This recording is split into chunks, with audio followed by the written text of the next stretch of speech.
Hello there, this is Casey and I welcome you to physics ज्ञान मुकेश नायक channel. Biotechnology का lecture number 3 है बच्चों।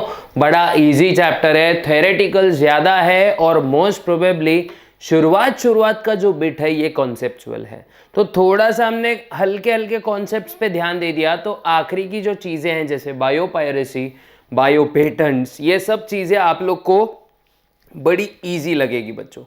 तो कैसा है, हम लोग ने अगर चैप्टर्स प्रॉपर तरीके से रीड किए, चैप्टर्स रीड करने के बाद ही हमको असली चीज़ें पता चलती हैं, है ना। तो वन शॉट वीडियोस में हम क्या करेंगे, टेक्स्ट बुक्स की पूरी लाइन टू लाइन देखने वाले हैं। मोस्ट प्रोबेबली कल से ही अपनी वन शॉट सीरीज चालू हो जाएगी, लेकिन उससे पहले बच्चों आप लोग को टेक्स्ट बुक भी बहुत अच्छे से रीड करनी पड़ेगी, क्योंकि अब देखो दो महीने के भीतर एग्जाम है। 2 महीना भी नहीं बोलूंगा मैं, मोस्ट प्रोबेबली हमारे पास अच्छा टाइम 1.5 महीने का है। तो 1.5 महीने में अपने आ रहे हैं एग्जाम्स, बच्चों की वाट लगी पड़ी है। टेंशन मत लो बच्चों, बिल्कुल भी टेंशन नहीं लेना है। इसके भी इस टाइम में भी बहुत अच्छे से काम हो सकते हैं, ठीक है। इस टाइम में भी, इतने कम समय में भी बहुत अच्छे से काम हो सकते हैं, अगर प्रॉपर स्ट्रैटेजी और प्रॉपर फंडे के साथ में हम लोग ने पढ़ाई की। तो मैं बोलता हूं आराम से बायो में 70+ मार्क लेना कोई बड़ी बात नहीं है। मैं बार बार ये चीज बोल रहा हूं, बायो में 70+ मार्क्स लेना कोई भी बड़ी बात नहीं है बच्चों, ठीक है। तो अब बायोटेक्नोलॉजी का लेक्चर नंबर 3 चल रहा है, और इस लेक्चर में बच्चों सबसे पहले आज हम लोग देखने वाले हैं मेथोडोलॉजी फॉर आरडीएनए टेक्नोलॉजी। क्या देखेंगे बच्चा? मेथोडोलॉजी। देखो मैंने आप लोग के लिए नोट्स वगैरह सब आराम से प्रिपेयर करके रखे हैं, तो आप इसके स्क्रीनशॉट्स ले सकते हो बच्चों, ताकि आप लोग को कॉन्सेप्ट मैप के जरिए फटाफट चीजें समझ में आ जाए, ठीक है। तो मेथोडोलॉजी में सबसे पहले बच्चों देखो यहां पे क्या हो रहा है भाई, मल्टीप्लीकेशन ऑफ ट्रांसफॉर्म्ड सेल। देखो सॉरी, यहां से मैंने लिखा है ऊपर से, हाँ, आइसोलेशन ऑफ डीएनए। सबसे पहले मेथोडोलॉजी में क्या होता है, हमको क्या करना है, डोनर डीएनए को आइसोलेट करना है। देखो बच्चों ऐसे क्लॉकवाइज जाएंगे, इसलिए मैंने ABCDE ये स्टेप्स लिखे हैं, ठीक है। तो क्लॉकवाइज जाएंगे, तो पहला स्टेप आरडीएनए टेक्नोलॉजी में भाई हमारा डिजायर्ड जीन किसी ऑर्गेनिज्म से निकालो, ठीक है। क्या करो, डिजायर्ड जीन किसी ऑर्गेनिज्म से निकालना है। उसके बाद insertion of desired gene into vector. अब वेक्टर क्या होते हैं सर? वेक्टर हमको पता ही नहीं है, तो ज्यादा टेंशन लो मत बच्चों। वेक्टर मतलब होते हैं वेहिकल।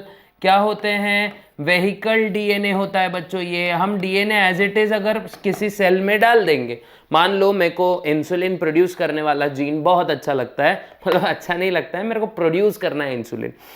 अगर मैं ये इंसुलिन प्रोड्यूसिंग जीन डाल देता हूं डायरेक्टली किसी बैक्टीरियल सेल में, वो बैक्टीरिया उसको एब्जॉर्ब करेगा, और उसके अंदर बच्चों एक्सोन्यूक्लियेजेस और एंडोन्यूक्लियेजेस एंजाइम्स होते हैं। अब उसके पास अलग से सर्कुलेटरी सिस्टम तो है नहीं, और WBC वाला सिस्टम तो है नहीं, तो उसको अगर खुद को बचाना है तो बाकी वायरसेस से बचाना है और बाकी एक्स्ट्रा फॉरेन डीएनए से बचाना है। अगर डीएनए उसके अंदर एंटर करते हैं वो पर्टिकुलर बैक्टीरियल सेल या प्रोटोजोअन सेल्स के, तो उनके पास ऐसी कोई मैकेनिज्म नहीं है जो वो उसको रोक सकते हैं।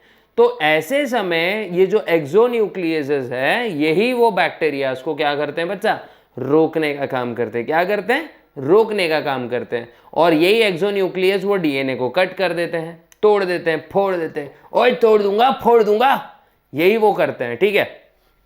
लेकिन जो प्लाज्मिड होता है बच्चों, ये सर्कुलर होता है ना। जो हमारे वेक्टर्स होते हैं ये लगभग सर्कुलर डीएनएज होते हैं।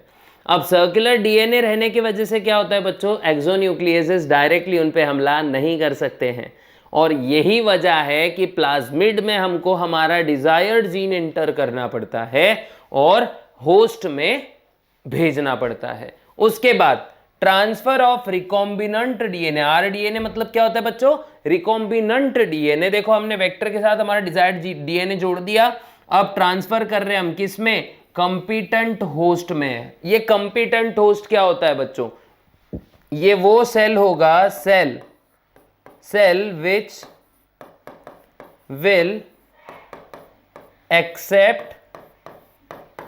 which will accept the अपना क्या बोलेंगे, the cell which will accept, बोलेंगे हम लोग आर डीएनए, रिकॉम्बिनेंट डीएनए या काइमेरिक डीएनए। ठीक है, तो ये वो सेल होता है जो काइमेरिक डीएनए को एक्सेप्ट करेगा बच्चों। ठीक है, अभी आगे थोड़े से डायग्राम वायग्राम के जरिए अपन लोग समझेंगे इसको। ठीक है, उसके बाद सिलेक्शन ऑफ ट्रांसफॉर्म्ड सेल, पता कैसे चलेगा कि हमारा ट्रांसफॉर्म्ड सेल जो है ये मतलब हमारा जो सेल है ये ट्रांसफॉर्म्ड हो चुका है, तो हमको कुछ स्क्रीनिंग टेस्ट करनी पड़ेगी बच्चों। ठीक है, और यही स्क्रीनिंग टेस्ट के बाद में हमको पता चल जाता है कि नहीं भैया ये हमारा है, ये पराया है, ये अपना है, ये पराया है। ठीक है, ये बात भी आप लोग ने याद रखनी है बच्चा। उसके बाद एक बार हमारा सेल मिल गया तो लास्ट में मल्टीप्लाई करना पड़ेगा ना सेल को। हमारा जो ट्रांसफॉर्म सेल है, एक सेल से हमको प्रोडक्ट मिलेगा क्या? नहीं, millions and billions of cell से हमको बड़े लेवल पे प्रोडक्ट मिलेगा। तो इसके लिए हमको इनकी millions and billions of copies तैयार करनी पड़ती है। तो ये कुछ मेथड है आरडीएनए टेक्नोलॉजी का। अब एक एक मेथड को क्या करेंगे बच्चों, थोड़ी बारकाई से देखेंगे। ठीक है, अब देखो सबसे पहले आइसोलेशन ऑफ डिजायर्ड जीन या डीएनए फ्रॉम डोनर।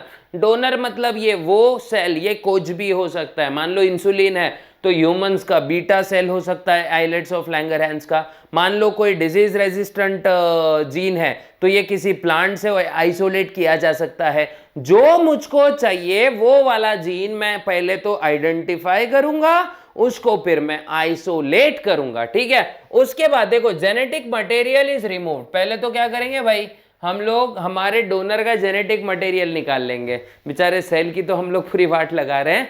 उसके बाद डिजायर्ड जीन को हम क्या करेंगे बच्चों, अच्छे से आइसोलेट करेंगे, प्यूरिफाई कर लेंगे। ठीक है, आइसोलेटेड डीएनए जो है इसको हम क्लीव करेंगे। क्लीव मतलब कत्तर काम करेंगे उसका। ठीक है, और इसके लिए कौन सा एंजाइम चाहिए मेरे बच्चे? Restriction endonuclease enzyme. कौन सा एंजाइम चाहिए मेरे बच्चों? रेस्ट्रिक्शन एंडोन्यूक्लियेज चाहिए। क्या चाहिए? रेस्ट्रिक्शन एंडोन्यूक्लियेजेस चाहिए। अब जैसे कट होगा, देखो मैंने स्टिकी एंड और ब्लंट एंड वाला कॉन्सेप्ट पिछले लेक्चर में समझा दिया है। जैसे अब ये पूरा का पूरा सीन खत्म होगा तो इस वजह से प्रोड्यूस होंगे मेरे बच्चों स्टिकी एंड्स और ब्लंट एंड्स। स्टिकी या ब्लंट एंड्स वाले हमारे डीएनए के सीक्वेंसेस बन जाएंगे। अब डीएनए के ये जो फ्रैगमेंट्स बने, ठीक है, desired gene is selected from the cleaved genes. ठीक है, क्या नंबर ऑफ नो क्यों लिखा मैंने, क्या पता। ठीक है, no desired gene is selected from cleaved gene, ऐसा नहीं बोलेंगे, डिजायर्ड जीन हमने सिलेक्ट कर लिया हमारा। ठीक है, नाउ जो हमारा जो डिजायर्ड जीन है उसको क्या बोलेंगे हम लोग बच्चों? क्या बोलेंगे इसको? हम कहेंगे फॉरेन डीएनए। फॉरेन डीएनए मतलब ये अब्रॉड से आया है क्या? अमेरिका, लंदन, पेरिस से आया है क्या? नहीं बच्चों, ये आया है मतलब ये हमारा सेल के बाहर है ना डीएनए, तो ये फॉरेन डीएनए कहलाता है। ठीक है, उसके बाद अगर इतनी बड़ी प्रोसेस आपको नहीं करनी है तो आप सीधा सीधा कहां जा सकते हो बच्चों? सीडीएनए लाइब्रेरी या फिर जीनोमिक लाइब्रेरी में भी आप जा सकते हो। ये बात आप लोग को याद रखनी है कि भाई लाइब्रेरीज हैं, अगर मेरे को कोई एक्सपेरिमेंट करने का है और मेरे को उसका सीक्वेंस मालूम है डीएनए का, तो मैं cDNA library, complement DNA library से ये चीजें इकट्ठा कर सकता हूं। ठीक है, अच्छे से याद रखना है बच्चों। अब एक मतलब समझ लेते हैं जीनोमिक और सीडीएनए लाइब्रेरी क्या होती है। ठीक है, तो बच्चों जीनोमिक लाइब्रेरी सिंपल क्लोन्स का, यहाँ पे डीएनए क्लोन्स का कलेक्शंस होता है बच्चों। क्लोन्स मतलब बड़े बड़े ऑर्गेनिज्म नहीं होंगे, डीएनएज होते हैं, उनके जीनोम्स होते हैं। ठीक है, अब यहां जो कलेक्शन होता है वो पूरा का पूरा जीनोम होता है किसी एक ऑर्गेनिज्म का। ठीक है, समझ लेना। Genomic library of prokaryotes can be constructed by using plasmid vector. हम जीनोमिक लाइब्रेरी प्रोकैरियोट्स की बना सकते हैं, लेकिन यूकैरियोट्स में क्या होता है, रिपीटेटिव सीक्वेंस बहुत होते हैं, तो उसकी जीनोमिक लाइब्रेरी बनाना थोड़ा सा मुश्किल चला जाता है बच्चों। ठीक है, अब देखो हमारा जो सीडीएनए लाइब्रेरी है ये सिर्फ यूकैरियोट्स के लिए होता है। किसके लिए? यूकैरियोट्स के लिए। तो क्वेश्चन ऐसा भी आ सकता है, out of the following which is used for, which of the library is used for eukaryotes only. तो उस समय आपको सीडीएनए लाइब्रेरी पता होना चाहिए कि भाई जो यूकैरियोट्स के सीक्वेंसेस है ये मोस्ट प्रोबेबली cDNA लाइब्रेरी से आपको मिल जाएंगे, ठीक है। उसके बाद DNA is produce from isolated mRNA, ये एक अलग सी चीज है भाई। यहाँ पे डायरेक्ट डीएनए स्टोर कर रहे हैं क्या हम लोग? नहीं, यहाँ पे हम लोग mRNA स्टोर कर रहे हैं। क्या स्टोर कर रहे हैं? mRNA स्टोर कर रहे हैं, और mRNA से फिर हम लोग डीएनए तैयार करेंगे, मतलब रिवर्स ट्रांसक्रिप्शन करेंगे। और इस प्रोसेस को चाहिए बच्चों रिवर्स ट्रांसक्रिप्टेज नाम का एंजाइम, जो कि एड्स वायरस के अंदर भी यही एंजाइम होता है, क्योंकि एड्स आरएनए वायरस है और ये आरएनए बॉडी में जाकर डीएनए में कन्वर्ट हो जाता है गुरु। तो इस वजह से क्या होता है पता है क्या? ये जो अंदर बॉडी के गया तो उस वजह से हो जाता है एकदम टेंशन, क्योंकि डीएनए वायरस क्या कर, डीएनए तैयार हो गया ना वो, तो और डीएनए बहुत ज्यादा घातक साबित होता है, क्योंकि वो अपनी मशीनरी चलाना चालू कर देता है, अपना सेंट्रल डोग्मा अप्लाई करना स्टार्ट कर देता है, और वो सिर्फ वायरल प्रोटीन ही क्या करेगा? अपने सेल से मैन्युफैक्चर करवाएगा, ठीक है। अब देखो कैसे होता है, फर्स्ट स्टेप देख लो बच्चों। देखो ये डोनर है, डोनर से हमने क्या निकाल दिया? पूरा जीनोम निकाल दिया, और उसमें का हमको जो चाहिए था वो डिजायर्ड जीन हमने निकाल दिया। अब ये जो डिजायर्ड जीन है ना बच्चा, ये कहाँ ट्रांसफर किया जाता है हमारे? एक मिनट मैं आपको बता देता हूं ये कहाँ ट्रांसफर किया जाता है। देखो इस वेक्टर में दिख रहा है ना, भुर्र, है कि नहीं? इस वेक्टर में ये ट्रांसफर किया जाता है, और ट्रांसफर करने के बाद में ये है हमारा रिकॉम्बिनेंट डीएनए, दिख रहा होगा शायद आप लोग को, ये है हमारा रिकॉम्बिनेंट डीएनए। तो सेकंड स्टेप देख लेते बच्चों, insertion of desired gene into vector. क्या? Insertion of desired gene into vector. आप साथ ही साथ इसके स्क्रीनशॉट भी निकालते रहो बच्चों, ठीक है। मोस्ट कॉमनली यूज कौन से होते हैं बच्चों? एक लैम्बडा होता है और एक PBR 322 नाम का प्लाज्मिड होता है बच्चों, ठीक है। प्लाज्मिड्स आइसोलेट किए जाएंगे होस्ट से, फिर उसके बाद में उसको भी रेस्ट्रिक्शन एंडोन्यूक्लियस से ट्रीट किया जाएगा। RE मींस रेस्ट्रिक्शन एंडोन्यूक्लियस, ठीक है। वेक्टर डीएनए रेस्ट्रिक्शन एंडोन्यूक्लियस क्या करेगा? काटेगा स्पेसिफिक साइट्स पे, फॉरेन डीएनए को लिंक करा जाएगा, और यहां जो एंजाइम चाहिए वो होगा बच्चों डीएनए लाइगेज। कौन सा? DNA ligase. अब आरडीएनए और काइमेरिक डीएनए, आरडीएनए को ही क्या बोलते हैं? मतलब ये वाला डीएनए जो बना है बच्चों, ये वाला जो डीएनए बना है, ये वाला है ना, कौन सा? ये वाला जो डीएनए बना है यही हमारा काइमेरिक डीएनए या फिर आरडीएनए इसको कहा जाएगा, ठीक है। आगे बढ़ते हैं बच्चों थर्ड स्टेप के साथ। अब यही रिकॉम्बिनेंट डीएनए कहां पे ट्रांसफर करा जा रहा है बच्चों? Transferred into host. कहां ट्रांसफर किया जा रहा है? होस्ट में ट्रांसफर किया जा रहा है, होस्ट के अंदर, ठीक है। अब होस्ट सेल क्या करता है? नेकेड डीएनए को उठा लेता है, मतलब एब्जॉर्ब कर लेगा। इस प्रोसेस को हम कहते हैं बच्चों ट्रांसफॉर्मेशन। अगर आपने ग्रिफिथ का एक्सपेरिमेंट देखा होगा तो देखो हीट किल्ड एस टाइप से रफ टाइप बैक्टीरिया क्या करता है? कुछ तो ऐसी चीज उठाता है जिसकी वजह से वो ट्रांसफॉर्म हो जाता है सुपरसेंट 2 में, मतलब एस टाइप में। किस में? एस टाइप में ये ट्रांसफॉर्म हो जाता है। तो यही डीएनए उठाने वाली प्रोसेस को क्या बोलते हैं बच्चों? ट्रांसफॉर्मेशन, ठीक है। आरडीएनए अब इनकॉर्पोरेट हो जाता है कहां पे? क्रोमोसोम ऑफ द होस्ट में, ठीक है। हमारा जो रिकॉम्बिनेंट डीएनए है क्रोमोसोम में एंटर कर चुका है, अब वो करेगा खुद को एक्सप्रेस, ठीक है। अब वो करेगा खुद को एक्सप्रेस। अब जैसे वो एक्सप्रेस करेगा, जैसे क्रोमोसोम के अंदर वो इनकॉर्पोरेट हो जाएगा, तो उसको बोलेंगे हम लोग ट्रांसफॉर्म्ड सेल। अब वो ट्रांसफॉर्म हो गया ना, देखो गोकू नॉर्मल है, गोकू क्लासिक बोलेंगे जिसको, और जब वो सुपरसेंट 1 में फिर सुपरसेंट 2 में ट्रांसफॉर्म होता है तो हम उसको गोकू ट्रांसफॉर्म्ड बोलेंगे, ठीक है। वैसे ही यहाँ पे नॉर्मल सेल है, प्लाज्मिड लिया, एक्सप्रेस कर रहा है प्लाज्मिड का जीन, तो वो हो गया अब ट्रांसफॉर्म्ड डीएनए। कौन सा डीएनए हो गया बच्चों? Transform DNA. अभी इसके लिए और अलग अलग टेक्निक्स है, जैसे इलेक्ट्रोपोरेशन टेक्निक, जैसे हम इलेक्ट्रिक शॉक देके भी क्या कर सकते हैं? डीएनए बैक्टीरिया में इंट्रोड्यूस कर सकते हैं। माइक्रो इंजेक्शन टेक्निक, भाई छोटी छोटी सिरिंज होती है माइक्रो लेवल की, जिसमें हम क्या कर सकते हैं? हमारा सैंपल लोड कर सकते हैं सेल में, पता होगा शायद आप लोग को। फिर बाद में लाइपोफेक्शन हो सकता है बच्चों, लिपिड लेयर के ऊपर हम लोग क्या कर सकते हैं? थोड़े मॉडिफिकेशंस कर सकते हैं। शॉटगन टेक्निक है, अल्ट्रासोनिफिकेशन है, और बहुत सारे अलग अलग टाइप के टेक्निक्स हैं जो हम लोग को यूज करते आ सकती है for the sake of introduction of particular DNA in a bacterial host. Okay, now let's move further.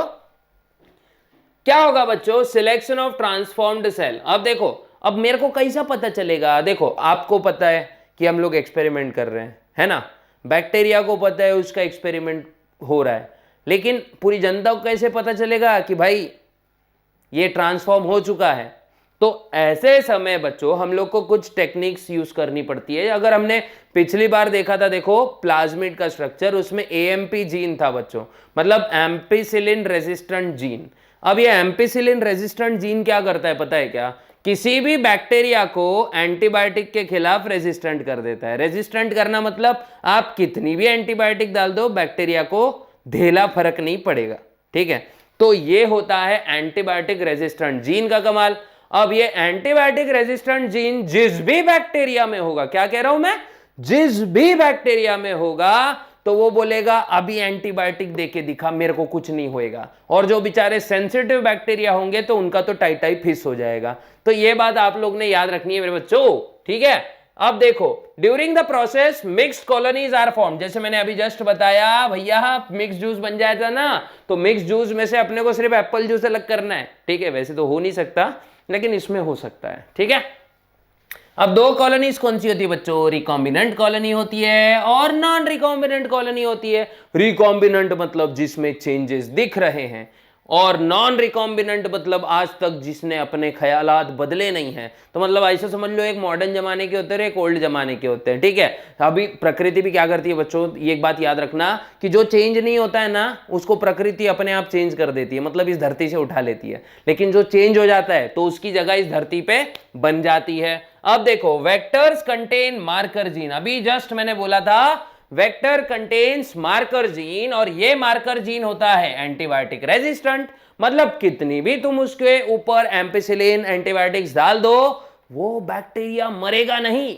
और इसी वजह से गुरु क्या हो रहा है, ये हमको दिख कर आएंगे, क्योंकि जब भी हम एंटीबायोटिक से ट्रीट करेंगे इन बैक्टीरियाज को, तो जो बैक्टीरिया कुछ काम के नहीं, ट्रांसफॉर्म नहीं हुए, वो मर जाएंगे।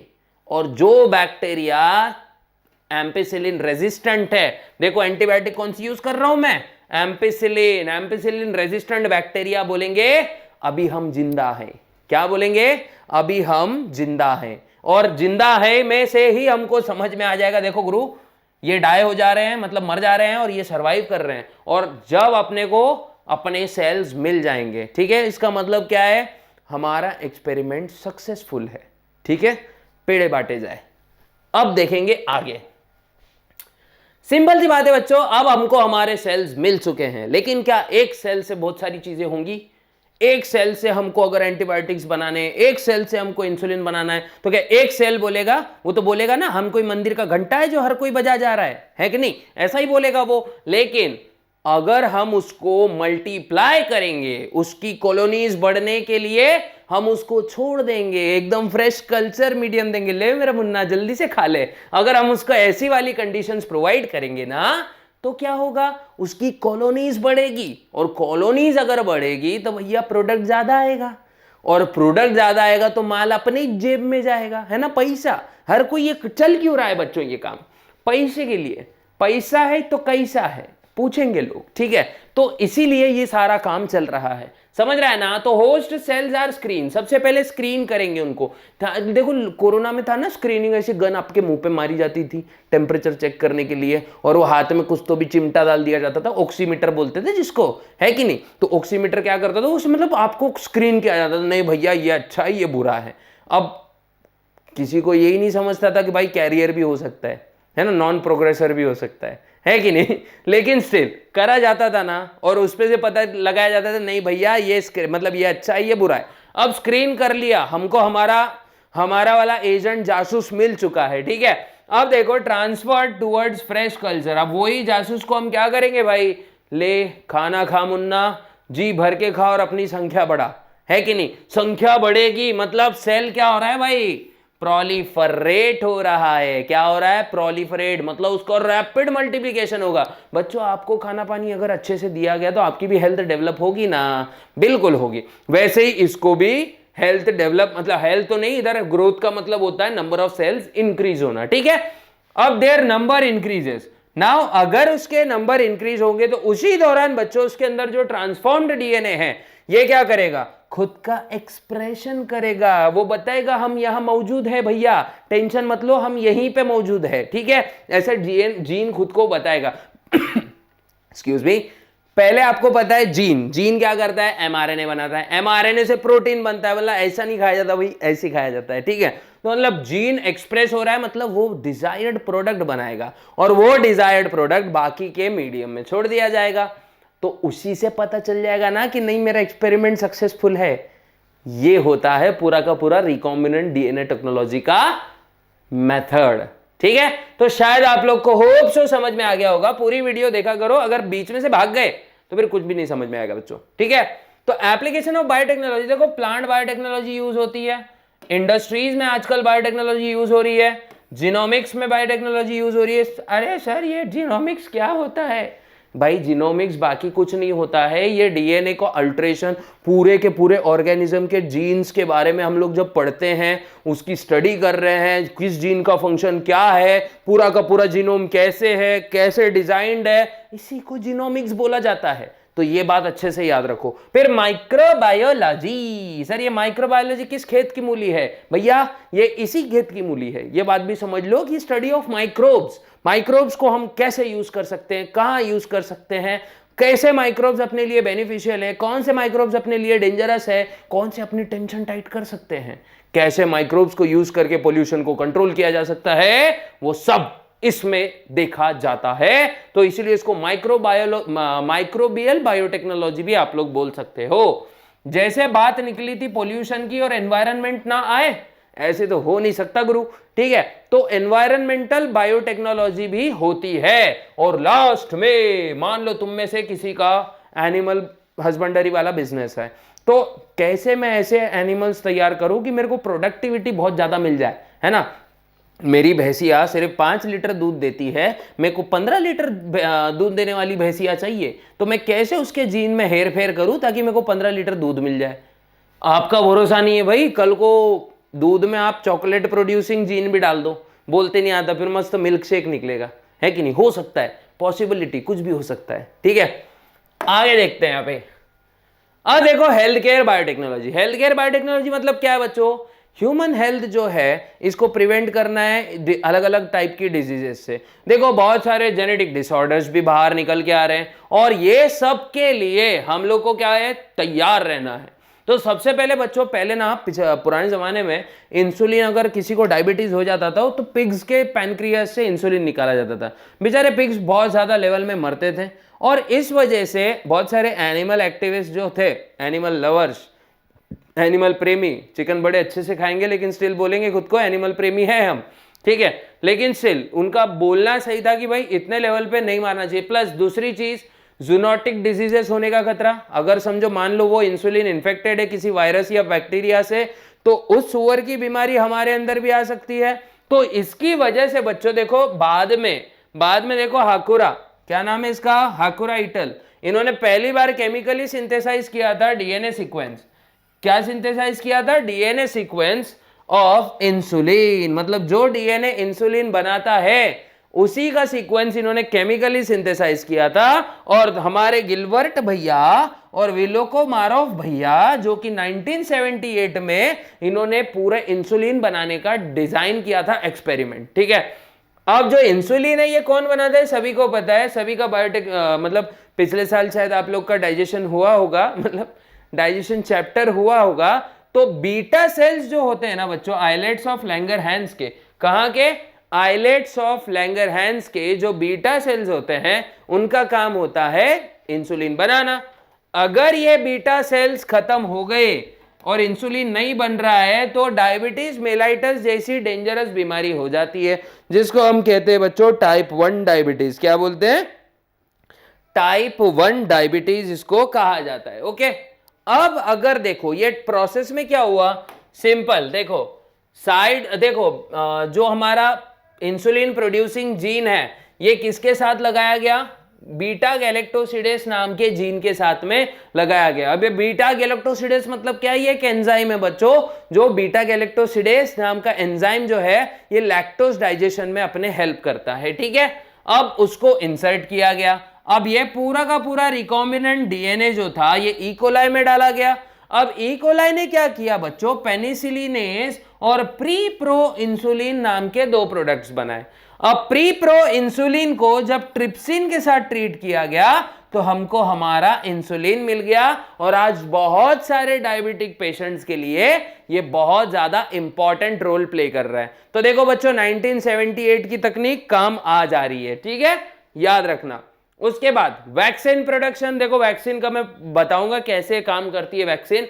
देखो gene of certain infective protein is isolated, मतलब ऐसा जीन जो इन्फेक्टेड प्रोटीन प्रोड्यूस करता है उसको आइसोलेट करा जाएगा, फिर ये प्लांट्स में इंट्रोड्यूस करा जाएगा। प्लांट्स में और बैक्टीरिया में भी यूज कर सकते हैं, लेकिन हम लोग एडिबल वैक्सीन की बात कर रहे हैं यहां पे। ठीक है, अब ये प्लांट में एक्सप्रेस होगा और वही इन्फेक्टेड प्रोटीन बनाएगा। अब देखो expression results in the production of immunogenic protein. अब ये इम्यूनोजेनिक प्रोटीन ऐसा होता है जो हमारे बॉडी में इम्यून सिस्टम को रिस्पॉन्ड करने के लिए मजबूर कर देता है, और हमारा इम्यून सिस्टम इसको मेमोराइज कर लेता है। क्या कर लेता है बच्चा? मेमोराइज कर लेता है। When such plants are eaten, क्या बोल रहा हूं मैं? जब ऐसे प्लांट्स हम खाएंगे पर्सन ऑटोमेटिकली क्या हो जाएगा? वैक्सीनेट हो जाएगा। मतलब अच्छा है ना यार, आलू खाओ बीमारियां भगाओ, है कि नहीं? ये एडिबल वैक्सीन। अब इस वैक्सीन को हम खा सकते हैं बच्चों, इसीलिए इसको एडिबल वैक्सीन बोला जाता है। अब इसी में एक क्रांतिकारी आई टेक्नोलॉजी बोलो या टेक्निक बोलो, जिसमें मेल्ट इन माउथ वैक्सीन बोल के प्रोड्यूस करा जा रहा है। इसको टंग के नीचे रखा जाता है बच्चों, ये डायरेक्टली ब्लड स्ट्रीम में एब्जॉर्ब हो जाती है। जैसे देखो फ्लू वैक्सीन बैसिलस के मदद से बनाई गई है, और इसकी सबसे इंपॉर्टेंट बात क्या है बच्चों? लो कॉस्ट होती है और इजी टू यूज होती है। कोई इंजेक्शन की झंझट नहीं। हमको इंजेक्शन कोरोना में लगा, हमारा हाथ ऐसे ऊपर तक नहीं जा रहा था। ठीक है, तो ये क्या है? ये सब क्या है बच्चों? इसके बैड इंपैक्ट होते हैं। लेकिन ये वाला क्या है? बस टंग के नीचे वैक्सीन रख लो, हो गया काम। दो बूंद जिंदगी के जैसे एकदम है। ये बात भी आप लोग ने याद रखनी है बच्चों। जैसे देखो for example how vaccine works, है ना, अपनी ट्रेडिशनल वैक्सीन बता रहा हूं। देखो ये डेड पैथोजन या क्रिपल्ड पैथोजन को हमारे बॉडी में डाला गया, बॉडी चले गई भैया अलर्ट पे। कहां गई? अलर्ट पे। देखो यहां से WBC एक्टिवेट हो गए, VRWBC, है कि नहीं? उसके बाद इसने जाके इसको मतलब मरे को और मार दिया और खा लिया। ठीक है, मतलब इंगल्फ कर लिया। लेकिन साथ ही साथ हमारे पास बच्चों मेमोरी सेल्स होते हैं जो क्या कर लेंगे? मेमोरीज रख लेंगे। स्नैप ले लो भैया, स्नैप ले लो, है कि नहीं? और अगले सीन में देखो, अगर कोई एक्टिव पैथोजन हमारे बॉडी में आता है तो हमारे पास पहले से उसकी क्या है? मेमोरी है। क्या है बच्चों? पहले से उसकी मेमोरी है। अब देखो हमारा वायरस हमारे बॉडी में इंटर कर रहा है और क्या बोल रहा है? बोले तो मच जाएंगे गुरु, है ना? लेकिन हमारा देखो WBC क्या बोल रहा है? रुको जरा, सब्र करो, है कि नहीं? और अपना जो पैथोजन है उसकी क्या हो गई? टाइटाई फेज, गेम ओवर।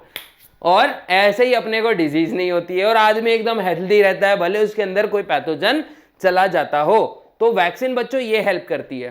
प्लस नमस्ते सर जाते जाते कॉल करना, हम लोग सब बाहर जा रहे चाहते। चलेगा चलेगा सर। अब देखो agriculture, it involves production of genetically modified crops. ठीक है, जैसे देखो BT cotton, pest resistant plant, इसकी वजह से बच्चों क्या होती है? प्रोडक्टिविटी जो है इंप्रूव होती है। क्या होती है? प्रोडक्टिविटी इंप्रूव होती है। जैसे देखो बायोटेक्नोलॉजी का यूज करके हम माइक्रो प्रोपोगेशन जो है, माइक्रो प्रोपोगेशन टेक्निक से लार्ज स्केल में क्लोन प्लांट्स बना सकते हैं, जिसकी वजह से क्या हो रहा है? आजकल हमको जो प्रोडक्टिविटी है, और प्रोडक्टिविटी बोलूंगा मैं प्लस एक और चीज, जिसकी वजह से हमारे पास जो प्लांट की कमतरता है वो नहीं रह रही है। प्लस जर्म प्लाज्म भी हम लोग स्टोर कर सकते हैं बच्चों with the help of tissue culture. मतलब कोई रेयर प्लांट होगा उसको भी हम क्या कर सकते हैं? विलुप्त होने से बचा सकते हैं, क्योंकि उसका पूरा जीनोम हमारे पास है। ठीक है, ये आप लोग को बहुत अच्छे से पता रहना चाहिए। उसके बाद जीन थेरेपी देखो बच्चों, treatment of disease by replacing, altering, supplementing a gene which is absent और एबनॉर्मल। क्या याद रखना है? एब्सेंट या फिर एबनॉर्मल है। Okay, which is responsible for disease. और यही जीन अगर एब्सेंट या एबनॉर्मल रहा तो हमारे बॉडी में क्या होता है मेरे बच्चे? डिजीज कॉज होती है। क्या होती है? डिजीज कॉज होती है। एग्जाम्पल देखो, cystic fibrosis, haemophilia, muscular dystrophy, Tay Sachs disease, Huntington disease, ये बहुत से और बहुत 5000 तक डिजीज है बच्चों जो जेनेटिकल है। और ऐसे डिजीज को कंट्रोल करने के लिए हम लोग जीन थेरापी यूज करते हैं। अब जीन थेरापी 2 टाइप की होती है बच्चों, है ना। जीन थेरापी कितने टाइप की होती है? 2 टाइप की। एक तो होती है भाई हमारी जर्म लाइन थेरापी और दूसरी होती है हमारी somatic cell gene therapy. Germ line therapy में क्या हो रहा है? हम लोग स्पर्म्स के या ओवम के या डेवलपिंग एम्ब्रियो के जीन के साथ छेड़छाड़ करते हैं और उसमें इंप्रूवमेंट लाने की कोशिश करते हैं। अब जब ये स्पर्म्स और ओवम में हो रहा है तो यही इंप्रूवमेंट्स या यही चेंजेस अगली जनरेशन में भी क्या होते हैं बच्चों? ऑब्जर्व होते हैं। सोमैटिक सेल कौन से होते हैं? जितने नॉर्मल बॉडी सेल्स है स्पर्म्स एंड ओवम छोड़ के, है ना। तो अगर हम किसी पर्टिकुलर सोमैटिक सेल में चेंज लाते हैं, जैसे लिवर के सेल है, लंग्स के सेल है, पल्मोनरी सेल्स, कार्डियक सेल्स है, कोई भी टाइप के सेल्स है, उसमें अगर हम चेंजेस ला रहे हैं ना मेरे बच्चा, तो वो होता है सोमैटिक सेल जीन थेरेपी। कौन सी होती है बच्चा? Somatic cell gene therapy. अब ये कहां पे इंट्रोड्यूस हो रहा है? सोमैटिक सेल्स में। और ये सिर्फ उसी पर्सन तक लिमिटेड होगा जिसके अंदर हमने चेंजेस लाए हैं। ठीक है, ये भी आप लोग को समझना पड़ेगा। अब इसके बाद जो है बच्चों, ये देख लो कि वेज क्या है जीन थेरेपी को अप्लाई करने के। सबसे पहले भाई रिप्लेस कर दो बेकार का जीन, या फिर ऐसा जीन सप्लाई करो किसी ऑर्गेनिज्म को जो कैंसर सेल को बोले कि भाई वापस अपनी पुरानी कंडीशंस में आ जाओ, मतलब वापस से नॉर्मल हो जाओ। मतलब उसके डीएनए को ऐसा सिग्नल मिलेगा कि भाई नहीं, ये अपन गलत कर रहे हैं, दूसरा काम करते हैं। उसके बाद ये वैक्सीनेशन में यूज होगा। जीन, ऐसा जीन प्रोवाइड कर दो ऑर्गेनिज्म को जिसकी वजह से कैंसर सेल डिस्ट्रॉय हो जाएंगे डायरेक्टली। ठीक है, ऐसे जीन्स प्रोवाइड करो जो टिश्यू रीजनरेशन में हेल्प करेंगे, जो टिश्यूज को ये सिग्नल देंगे भैया मल्टीप्लाई हो जाओ, नया टिश्यू बनाओ। ठीक है, और deliver that gene that promotes healing. कि ये जो बर्निंग पेशेंट्स होते हैं, स्कार्स जिनको बहुत ज्यादा होते हैं, उनमें ये बहुत सारा चीजें इस्तेमाल हो सकती है बच्चों। और अगर आपको ये लेक्चर आज का बहुत अच्छे से समझ में आया तो क्या करना है गुरु? लाइक, शेयर और सब्सक्राइब करना है। मिलते हैं नेक्स्ट वीडियो में, तब तक के लिए गुड बाय, गुड लक, जय हिंद।